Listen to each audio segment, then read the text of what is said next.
చేసుకుని వాక్యానికి వెళ్ళిపోయింది. మహాపరిశుద్ధుడు నా దేవా మీ ఘనమైన పాదాలకు నమస్కారము లేదుగా నాయన. మరి ఇంతవరకు మీరు తోడుగా ఉండి నడిపించారు, అందుని బట్టి మీ వందనాలు స్తోత్రాలు నాన్న. మరి మేము ఈ లోకంలో నా ప్రభావం ఉన్న ప్రతిదినము మీ నిమిత్తమే జీవిస్తూ తిరిగి ఈ లోకాన్ని వదిలేసినప్పుడు నా ప్రభావం మరి మీ దగ్గరికి చేరాలని మేము ఆశపడుచున్నవి. అలాంటి జ్ఞానం ఆలోచన మీరు మాకు దయచేయండి. ఇంకా అనేక విషయాలు నేర్చుకొని నేను వివరించడానికి మీ కృప చూపించండి. ఇక్కడ కూడి వచ్చిన ప్రతి ఒక్కరిని నా ప్రభావం అది పేరు పేరున దీవించండి, ఆశీర్వదించండి. నాయన వాళ్ళకున్న సమస్యలు, అనారోగ్యం పరిస్థితి, అప్పుల బాధలు, ఇబ్బందులు నా ప్రభావం మరి ఈ లోకపరమైన ఏదైనా అనారోగ్యం ఉంటే ముట్టి స్వస్థపరిచి చక్కటి ఆరోగ్యాన్ని దయచేస్తారని, ప్రతి కుటుంబాన్ని మీరు కట్టి మీ కాపుదల్లో ఉంచుతారని సుక్రీస్తు అతి శ్రేష్టమైన నామములో అడిగి విడిపించిన పరమ తండ్రి ఆమేన్. ఓకే, మంచిది. వాక్యాన్ని చూసుకుందామండి. అవస్కరచనే చూడండి. మనం చూసుకుంటే యాక్చువల్లీ చెప్పాలంటే మొట్టమొదటిగా మనకు తెలుసుకోవాలంటే దేవుణ్ణి ఎందుకు నమ్మాలి. ఒక్కొక్కరు కారణం చెప్తారు. ఇప్పుడు మీరల్లా ఎందుకు నమ్మారు అంటే మా పూర్వీకులు నమ్మారు, లేక మా అయ్యలు నమ్మారు, లేకపోతే మాకు అనారోగ్యంతో ఉంటే మేము మా బాగా అయినందుకు నమ్మాము, లేకపోతే ఏదో ఒక కారణం చెప్తారు. యాక్చువల్లీ దేవుణ్ణి ఎందుకు నమ్మాలి? చాలా మంది మనము ప్రార్థన చేస్తున్నప్పుడు మా ప్రార్థన దేవుడు వింటలేడు అనేవారు చాలా మంది ఉన్నారు. అసలుకి మన ప్రార్థన వినాల్సిన అవసరం ఏముంది? దేనికి చెప్పాలి? ఫస్ట్ ఇప్పుడు ఏదైనా సహజంగా మనం మాట్లాడుకోవాలంటే ఒకటి బాగా గుర్తుపెట్టుకోండి, ఎవరికైనా ఏదైనా ఇస్తేనే మనకు తిరిగిస్తారు. అర్థమవుతుందా? మనం అడిగిన ప్రతిదీ దేవుడు ఇవ్వాలంటే మనం ఏమి ఇచ్చాం ఇది గుర్తుపెట్టుకోవాలి. ఫస్ట్ దేవుడు అన్ని ప్రార్థనలు వినడు, ఇది గుర్తుపెట్టుకోండి. అందరి ప్రార్థనలు వినడు.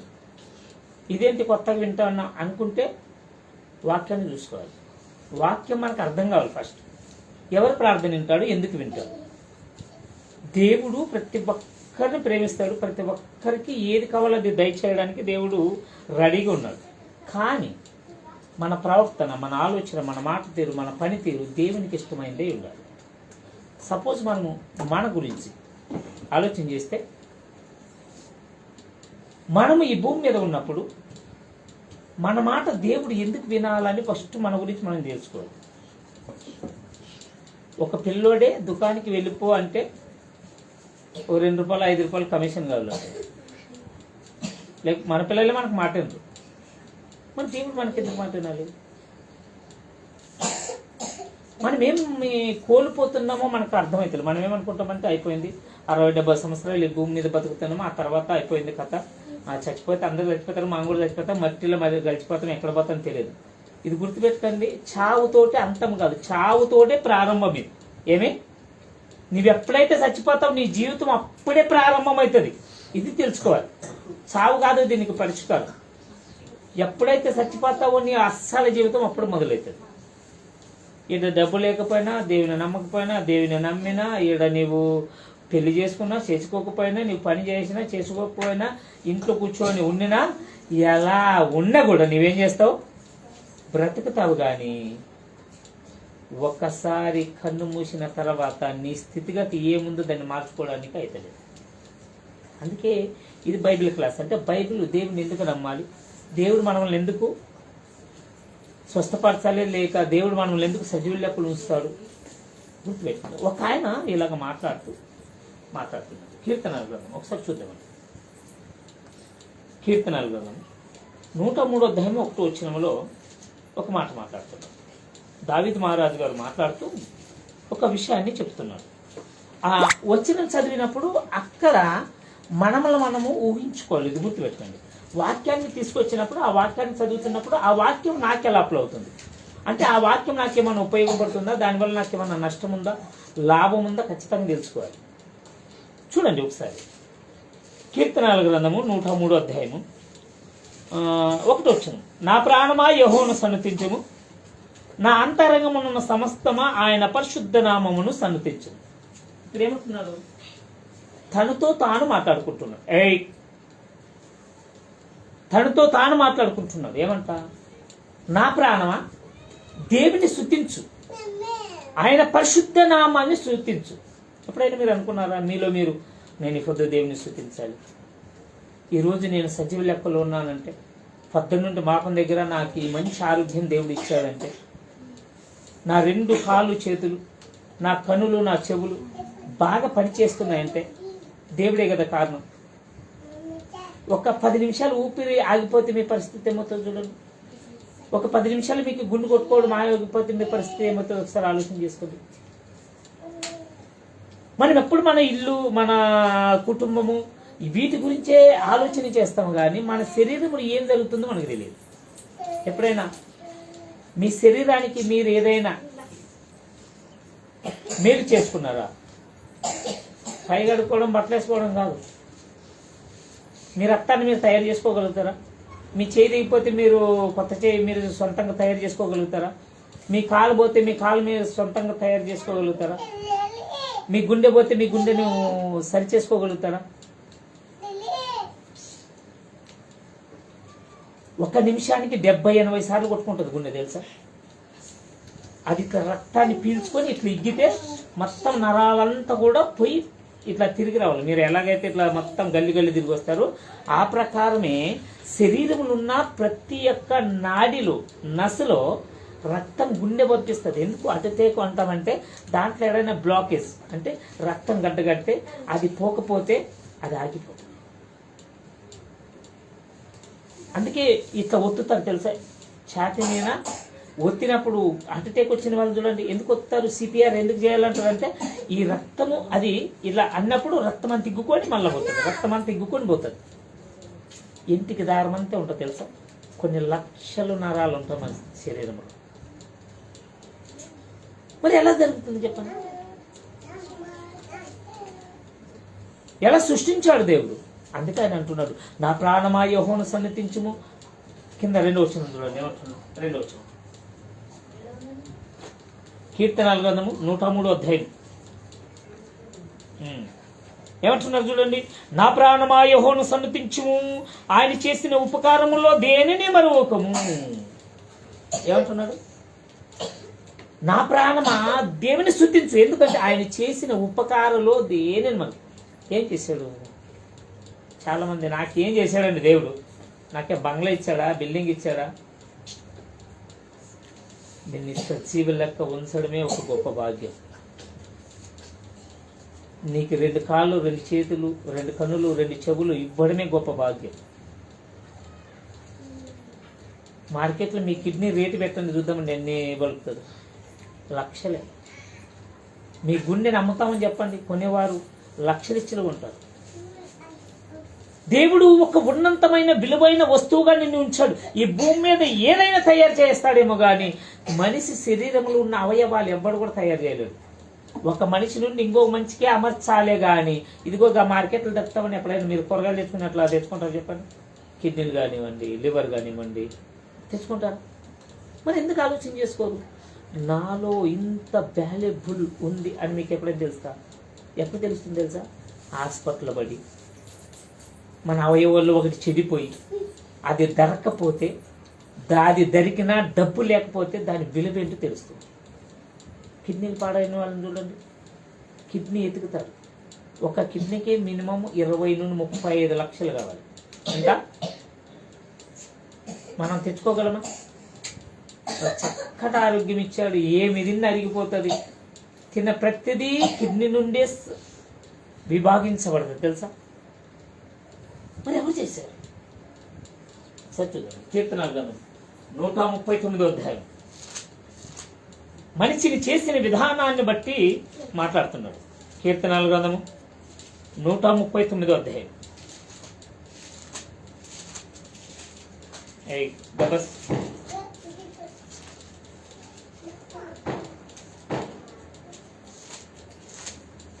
139వ అధ్యాయం 13వ వచనం నుండి చూస్తే ఈయన మాట్లాడుతున్నాడు. చూడండి ఏమంటున్నాడు.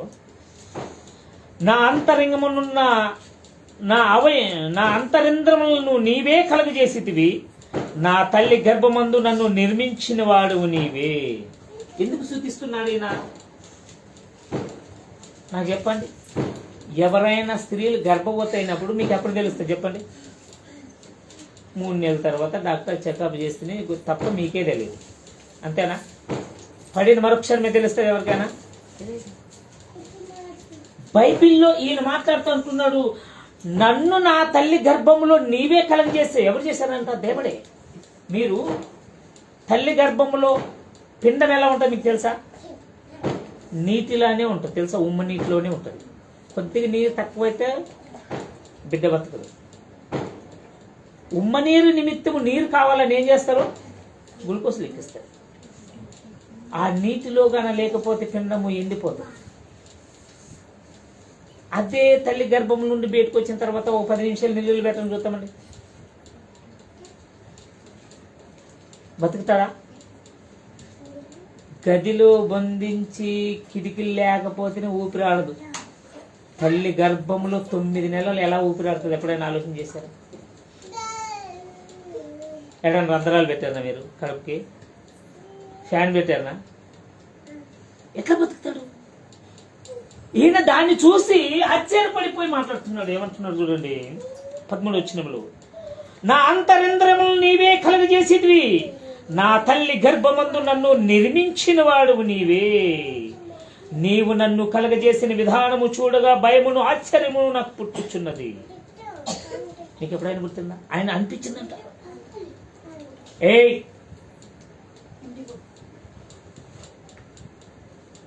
తల్లి గర్భములో నన్ను నీవు కలగజేసిన విధానం చూస్తే నాకు భయం ఆశ్చర్యం అంట. 9 నెలలు నీళ్ళలో ఎలా ఉన్నాడు? కింద ఎలా ఊపిరి తీసుకున్నాడు? చేతులు ఇక్కడే ఉండాలి, కాళ్ళు ఇక్కడే ఉండాలి, గుండె ఇక్కడే ఉండాలి, ఎముకలు ఇలాగే ఉండాలి. ఎముకల పైన తోలు రావాలి, ఆ తోలు పైన నరమలు రావాలి, నరమల పైన మాంసం రావాలి, దానిపైన చర్మము మళ్ళా తోలు రావాలి. మీకు తెలుసా? ఎముక మీద మొట్టమొదటిగా తోలు పెట్టాడంట. ఈ పైన తోలు ఉంది కదా, ఆ తోలు మొట్టమొదటి పెట్టి నరాలను పెట్టి మాంసాన్ని ఖండాన్ని పెట్టి మళ్ళా తోలు పెట్టాడంట. మనం ఎప్పుడైనా తగులుతుంది కదా, దెబ్బ తగులుతుంది, మళ్ళీ మనకి తోలు ఎక్కడి నుండి వస్తుంది చెప్పండి? ఆ ఎముక మీద తోలు పైకి వస్తుంది. ఎజికేల్ గ్రంథము 37వ అధ్యాయం చూసుకుంటే మనం ఇంకా రోజులు ఇలా అన్ని తెలుసుకుందాం. మనకి ఏదైనా తగిలినప్పుడు మన కండ ఈ తోలు పోయి ఇంకో తోలు వస్తుంది. ఎందుకు వస్తుంది? ఎప్పుడైనా ఆలోచన చేశారా? అంత తెలివి మనకి ఎక్కడిది? అంత జ్ఞానం మనం ఎందుకు ఆలోచన చేస్తాం? బాగా ఆలోచన చేస్తాం. ఏంటంటున్నాడు, తల్లి గర్భంలో నీవు నన్ను నిర్మించిన దాన్ని రూపించదాన్ని చూడగా భయమును ఆశ్చర్యం పుట్టింది. మీకు ఎప్పుడైనా అనిపించిందా, మా తల్లి గర్భంలో నేను 9 నెలలు ఎలా ఉన్నాను? 9 నెలలు ఎలా నేను ఊపిరి తీర్చుకోగలిగాను? 9 నెలలు నేను ఎలా ఆహారం తిన్నాను? ఎప్పుడైనా అనుకున్నారా? మనకంత తెలివి లేకపోతే ఎలా? అందుకే దేవుని నమ్మాలి. మీకేదో ఆస్తిస్తాడని, లేకపోతే మీరు ఏదో ఈ భూమి మీద గొప్పగా కార్లు బంగ్లాలు సంపాదించుకోవాలని కాదు దేవుని నమ్మేది. నిన్ను నిర్మించిన వాడు నిన్ను ఎలా అయితే తల్లి గర్భంలో సురక్షితంగా పెట్టాడో ఈ శరీరాన్ని వదిలేసిన తర్వాత కూడా అలాగే చూసుకునేలాగా దేవుని నమ్మాలి. అందుకే నమ్మాలి. మీరు ఈడ మాకు ఆశీర్వాదం కావాలి, ఈడ ఆరోగ్యం కావాలి, ఈడ బాగుండాలని దానికి నమ్మితే మీరు నమ్మాల్సిన అవసరం లేదు. పని చేసుకుంటే మీకు అన్నీ బాగుంటాయి. దేవుని నమ్మిన వారికంటే నమ్మడం అనేది డబ్బు ఎక్కువ ఉండదు. వాడు ఎలాగైనా అబద్ధం చెప్పైనా దొంగతనం చేసినా ఎలాగైనా కానీ డబ్బు ఎక్కువ సంపాదించుకుంటుంది. అది కాదు, చూడండి నేను మాట్లాడుతూ నేనంటున్నాను, నీవు నన్ను కలెక్ట్ చేసిన విధానము చూడగా భయమును ఆశ్చర్యమును నాకు పుట్టుచున్నవి. అనుదినము నేను నీకు కృతజ్ఞతాస్తుతులు చెల్లించుచున్నాను. నీ కార్యములు ఆశ్చర్యములు ఆ సంగతి నాకు బాగుగా తెలిసి ఉన్నది. ఎందుకు దేవుని స్తుతిస్తాడంట? తల్లి గర్భములో నీవు నన్ను కలుగ చేసిన విధానము చూడగా భయం ఆశ్చర్యం. అందుకే నేను స్తుతిస్తానయ్యా. ఒక గొర్రెలు కాచేవాడు నుండి రాజుగా చేశాడు. రాజు అయినందుకు కాదు ఈయన స్తుతించేది, రాజుగా హెచ్చించినందుకు కాదు ఈయన స్తుతించేది. నీవు మనిషిని చేసినందుకు అంత విచిత్రమైన 9 నెలలు తల్లి గర్భములు ఊపిరాడక ఎలా బ్రతికాము.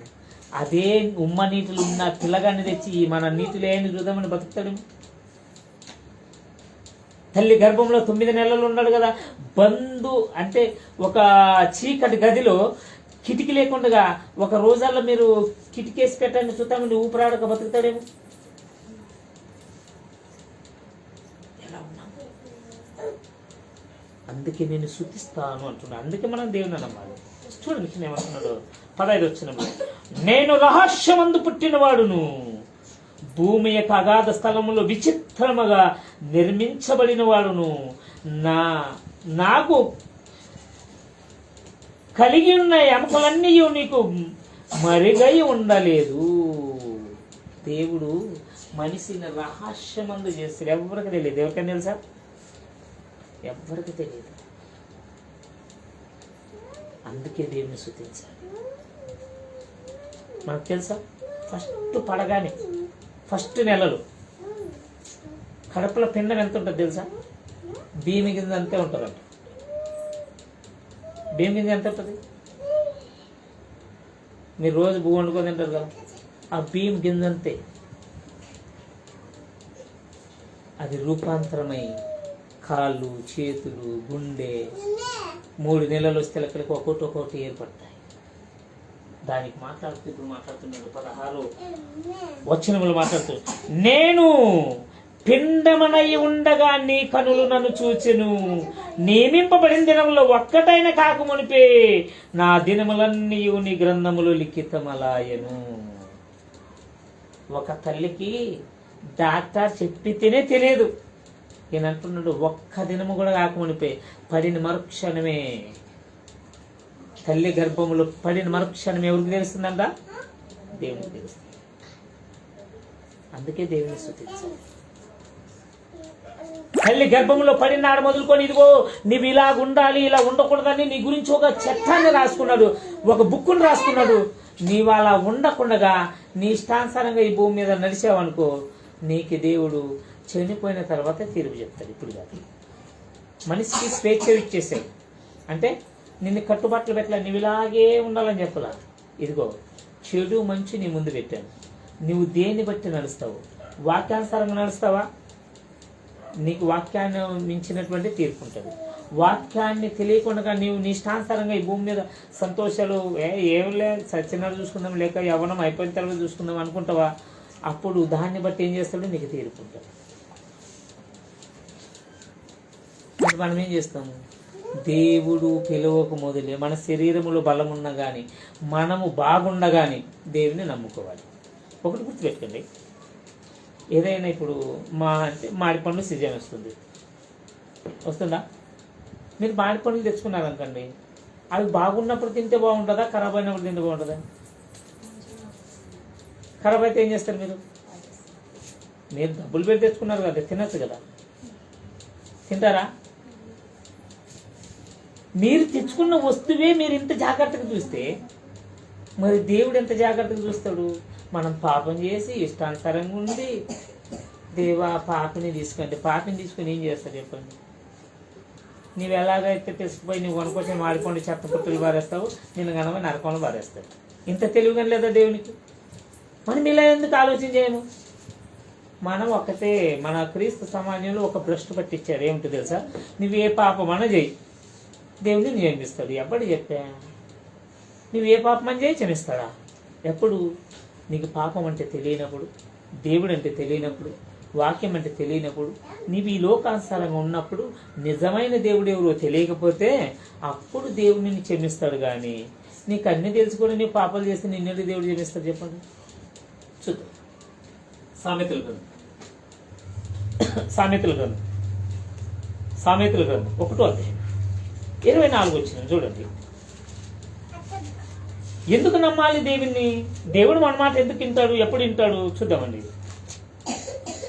24 వచ్చిన సామెతల గ్రంథం 1వ అధ్యాయం 24 వచ్చిన.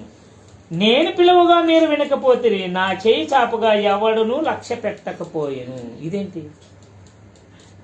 రోజు దేవుడు మీతో మాట్లాడతాడంట. రోజు ప్రతి మనిషితో దేవుడు పిలుస్తాడంట. దేవుడు వచ్చి పిలిస్తే మా ఇంటికి రామంటదా? దేవుడు కాదు, నా ద్వారా ఇంకొకరి ద్వారా మీరు వాక్యాన్ని వింటున్నప్పుడు, ఇదిగో మీరు దేవుని వైపు రానని దేవుడు పిలిచినప్పుడు అక్కడ తిరగాలి. మీరు కానీ తిరగకపోతారు అనుకో, దేవుడు కూడా మన మాట వినడు, ఇది గుర్తుపెట్టుకోండి. కొంతమంది ప్రార్థన చేస్తే దేవుడు వినడని అంటారంటే ఎందుకు వినడంటే గిన్నెకే వినడు. నేను చెప్తున్నాను చూడండి 25 వచ్చింది. నేను చెప్పిన బోధ ఏమీ మీరు వెనుక త్రోసివేసితిరి, నేను గద్దింపగా లోబడకపోతిరి. ఎన్నోసార్లు వాక్యము మీ గురించి మాట్లాడినట్లు అనిపిస్తుంది. ఇదేంటి నా గురించి చెప్తానంటే నీ గురించి చెప్తాడు అనుకున్నప్పుడు ఒకసారి ఆలోచన చేసుకోవాలి. ఓహో నాలో ఏదో తప్పు ఉంది, దాన్ని సరి చేసుకోవాలి, దేవుడే నాతో మాట్లాడతాడు అని మీరు అనుకోవాలి. అంతేగాని నన్ను టార్గెట్ చేశాడంటే నీ బోధ నరకండి, ఎవరేం చేయలేదు. నేను చెప్పిన బోధ అంటే దేవుడు ఎప్పుడు చెప్పాడు? వాక్యం చెప్పేవాడి ద్వారా దేవుడు మాట్లాడతాడు. నేను చెప్పిన బోధ ఏమీ మీరు వెనుక త్రోసివేసింది, కాబట్టి మీకు అపాయము కలిగినప్పుడు నేను నవ్వెదను, మీకు భయమును వచ్చినప్పుడు నేను అసహించుకుందును. ఇప్పుడు చెప్తున్నాడు కింద. కాబట్టి ఏంటికి? దేవుడు చెప్పితే వినకపోతే, దేవుడు పిలిస్తే మీరు వినకపోతే, దేవుడు రమ్మంటే రాకపోతే, మారు మనసు పొందలేదు కాబట్టి మీకు బాధ, అపాయము, ఇబ్బంది వచ్చినప్పుడు మీరు నన్ను గురించి మొరపెడితే దేవుడా నన్ను కాపాడంటే మిమ్మల్ని చూసి నన్ను నవ్వుతాను అంటాడు. నా కుమారుడు అని చెప్పుకోవడానికి సిగ్గు వస్తుంది అంటారు. చూడండి సమాజంలో మనం చూసుకుంటే దొంగతనం చేసేవాడు, వ్యభిచారి, పనికిరాని వాడు, పని చేయని వాడు ఎవడైనా కొడుకున్నాడు అనుకోండి, ఏదైనా ఫంక్షన్ బట్టి ఇది నా కొడుకు అని గర్వంగా చెప్పుకుంటారా? నీ వల్ల ఒక్క కార్యక్రమం కూడా బాగుద్ది కదా కదా అంటారా? తలెత్తుకోలేము అంటారు. ఎందుకు? మరి మీ కుమారుడే కదా, మీరే అన్నారు కదా. పని చేసేవాడు ఉంటే ఏమంటారు? ఫస్టే ఒక జాబ్ చేసేవాడు, మంచి చదువుకునేవాడు, లేకపోతే పని చేసేవాడు అయితే ఏమంటారు మీరు? ఈ నా కొడుకు మా కుటుంబాన్ని నీడే పోషిస్తాడు, గర్వంగా చెప్పుకుంటారు. చెప్పుకోరా?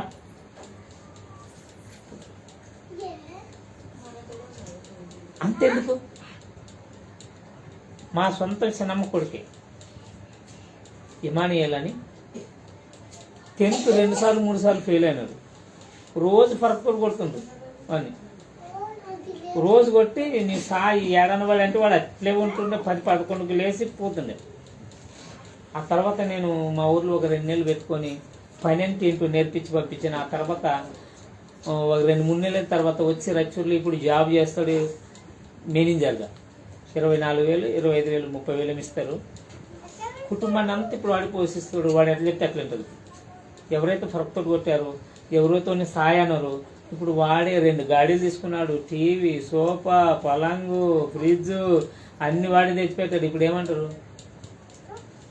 మా ఓడి ఇవన్నీ తెచ్చిపెట్టాడు అంటారు. ఏమైనా కావాలన్నా, ఏమన్నా పని చేయాలన్నా వాడిని అడుగుతారు. ఎందుకు అడుగుతారు? పని చేస్తాడని. అంతకు మొదలు తిట్టేవారు. నన్ను ఎక్కడా నేను కనుగోరా, నీలా పని చేస్తాడు అనుకుంటాం కానీ ఇదేం ఎట్లా చేస్తాడు అంటుంది. మన చిన్నప్పటి నుండి ఇట్లా అంటారు. 2 విషయాలు ఉండే. 10వ తరగతి వరకు వాడు ఒక్కరితోటి ఏళ్ళెత్తి చూపించుకున్నట్లు చదివాడు. వాడు బాగా చదువుతాడు కొద్దిగా వాడు ఏమైందంటే రాత్రాలు ఫోన్ చూసేది, పండేది, చదువు మీద ఇంట్రెస్ట్ లేకుండా 2 సార్లు సబ్జెక్ట్ ఫెయిల్ గాను వాడిని తిట్టనే గలపది. వాళ్ళు తిట్టేది, కొట్టేది, వాడు లేచేది, తినేది, పండేది. ఇప్పుడు ఒక స్థాయిలో ఉన్నాడు. దేవుడు కూడా అదే అంటున్నాడు. మీరు నన్ను మొరపెట్టగా, మీరు నాకు ఉత్తరం ఇవ్వగా, మీకు అపాయము, ఇబ్బంది వచ్చినప్పుడు నన్ను పిలిస్తే నేను అసహించుకుంటాను. నా కొడుకు అని చెప్పుకోవడం నాకు సిగ్గు వస్తుంది అంటాడు. చూడండి కింద ఏమంటున్నాడు. భయము మీ మీదికి తుఫాను వలె వచ్చినప్పుడు, సుడిగాలి వచ్చినట్లు మీకు అపాయము కలిగినప్పుడు, మీకు కష్టమును దుఃఖమును ప్రాప్తించినప్పుడు నేను అసహించుకుందును. అసహించుకుంటాడు దేవుడు. ఆ పరిస్థితికి రావాలా మనం? మన పిల్లల్ని మనం ఎలాగైతే పని చేయకపోతే అసహించుకుంటామో, 10 మందిలో మనం అలా ఎంచుకుని అలా పని చేసిన వాడిని నా కొడుకు అని ఎట్లయితే మనం చెప్పుకోలేమో, దేవుని ఇష్టానుసారంగా మనం లేకపోతే దేవుడు కూడా అలాగే అంటాడు. మనకు బాధ వచ్చినప్పుడు, ఇబ్బంది వచ్చినప్పుడు మాత్రమే దేవుడా దేవుడు అంటే దేవుడు ఎందుకు కరుణించాలి చెప్పండి? ఎందుకు ఆశీర్వదించాలి చెప్పండి? ఒక్కటి చెప్పండి. మన ద్వారా దేవునికి మేలు జరిగిన ఒక్క పని చెప్పండి ఎవరైనా. మనం ఏమి ఇచ్చాం దేవునికి? తల్లి గర్భంలో నుండి వస్తున్నప్పుడు దిగంబరలుగానే వచ్చాం, ఒట్టి చేతులతో వచ్చాం. ఏం తెచ్చాం చెప్పండి? మనం ఈ లోకానికి రాకముందు అన్ని సమకూర్చి పెట్టాడు దేవుడు. సమకూర్చి పెట్టాడా? మీరే తెచ్చుకున్నారంట. మీరు ఎంత సంపాదించినా చిల్లుగా కూడా కనబడదు. ఏమైనా కనబడతారా? మీకు అప్పు ఉన్న కనవారు, బంధువులు ఉన్న కనవారు, డబ్బులు ఉన్న కనవారు, ఏమున్నా మీరు కూడా కనవలేరు. ఎలాగొచ్చారో అలాగే వెళ్ళిపోతారు. మరేంటి దేవుడు అంటున్నాడు, ఈ లోకంలో నీవు నేను బ్రతికి ఉండగా ఎందుకు వచ్చామో, ఎక్కడి నుండి వచ్చాము, ఎక్కడికి తిరిగి వెళ్తామో ఇది తెలుసుకోవాలి ఫస్ట్. అప్పుడైతేనే మన యొక్క జీవితానికి ఒక అర్థం. చూడండి ఇక్కడ ఏమంటున్నాడు, మూవ్ చేస్తాను, సమయం వచ్చింది కాబట్టి. ఇలా అంటున్నారు చూడండి, అప్పుడు వారు నన్ను గురించి మొరపెట్టదురు గాని నేను వారికి ప్రత్యుత్తరం ఇవ్వను, నన్ను శ్రద్ధగా వెతుకుదురు గాని వారికి నేను కనబడకపోదును. ఎప్పుడంట? ఇబ్బంది వచ్చినప్పుడు, సమస్యలు వచ్చినప్పుడు బాగా ఎతుకుతారంట. ముక్కరాయి పడిపోతే ఎట్లా ఎతుకుతారు? భీములో రాళ్ళు ఎలా ఎతుకుతారు? దేవుని అప్పుడు యాడనబోయి అడిగితే దేవుడు అంటాడు, నాన్న మీకు కనేపడనంటాడు. మనము ఏడనున్న దేవుడు పట్టుకొస్తాడు కానీ దేవుని మీరు ఏడబోయి పట్టుకొస్తారు చెప్పండి? పట్టుకురాగలరా? దేవుని తీసుకురాగలరా? ఎక్కడ నుండి తెస్తారు? కాదమ్మా. దేవుని దృష్టిలో మనం పడాలా. నీవేడ నుండి వెతికి తీసుకోరాగలరు. మనమే దేవుని వెతుక్కుంటూ పోతే ఎక్కడంత పోతావు చెప్పండి? అందుకని జాగ్రత్త. ప్రతి ఒక్కరు కూడా మనం ఆలోచన చేయాల్సింది ఏంటంటే, ఈ భూమి మీదకి ఎందుకు వచ్చాము, ఎక్కడి నుండి వచ్చాము, తిరిగి ఎక్కడికి వెళ్ళిపోతాం. వచ్చే వారం చూసుకున్నాము. నీ కొద్ది మాటలు దేవుడు మన దేవుడు పిల్లలకి చేసి ఆశీర్వదించి నడిపించిన యొక్క మంచిది. ప్రార్థన చేసుకున్నాము కళ్ళు మూసుకున్నట్టు. మహోన్నతుడన్న దేవా మీ ఘనమైన పాదాలకు నమస్కారం. ఇదిగో నేను మరి ఇంతవరకు కొన్ని మాటలు విన్నాము, నేర్చుకున్నాము నాన్న. మరి ఇలాగనే అనేక విషయాలు నేర్చుకొని నా ప్రభా మరి మేము ముందుకు కొనసాగడానికి సహాయం తెచ్చండి. అనేక విషయాలు నా ప్రభా మరి మనిషి భూమి మీదకి ఎందుకు వచ్చాడు, ఎవరి ద్వారా వచ్చాడు, ఎలా వచ్చాడు నాన్న, ఈ లోకంలో ఉన్నప్పుడు ఏం చేయాలి, ఏం చేయకూడదు, అనేక విషయాలు మేము నేర్చుకోవడానికి మీరు కృప చూపించండి. మీ కృపలో భద్రపరచండి. ఇదిగో నాయన మరి మీరు మమ్మల్ని వెతికితే ఎక్కడైనా ఉన్నా మీరు మమ్మల్ని పట్టుకురాగలరు కానీ మేము వెతికినా నా ప్రభా మరి మీరు మాకు దొరకరు. ఇదిగో నా ప్రభా మరి మీ పిల్లలు విన్న మాటలు వదిలేకున్నట్టు భయము భక్తి కలిగి బాధ్యత కలిగి వాక్యానుసారంగా జీవించి ఇదిగో నాయన ఉన్న జీవితమైన మీ విశ్వాస జీవితం కలిగి బాధ్యత కలిగి ఉండడానికి, మీ సేవ నిమిత్తము కొనసాగడానికి, ఈ లోకంలో నా ప్రభా ఏమున్నా లేకపోని మీకు సమయం ఇచ్చి ముందు కొనసాగడానికి సహాయం దయచేస్తారని యేసుక్రీస్తు అతి శ్రేష్టమైన నామములో అడిగి విడిపించిన పరమ తండ్రి. Amen. Thank you. God bless.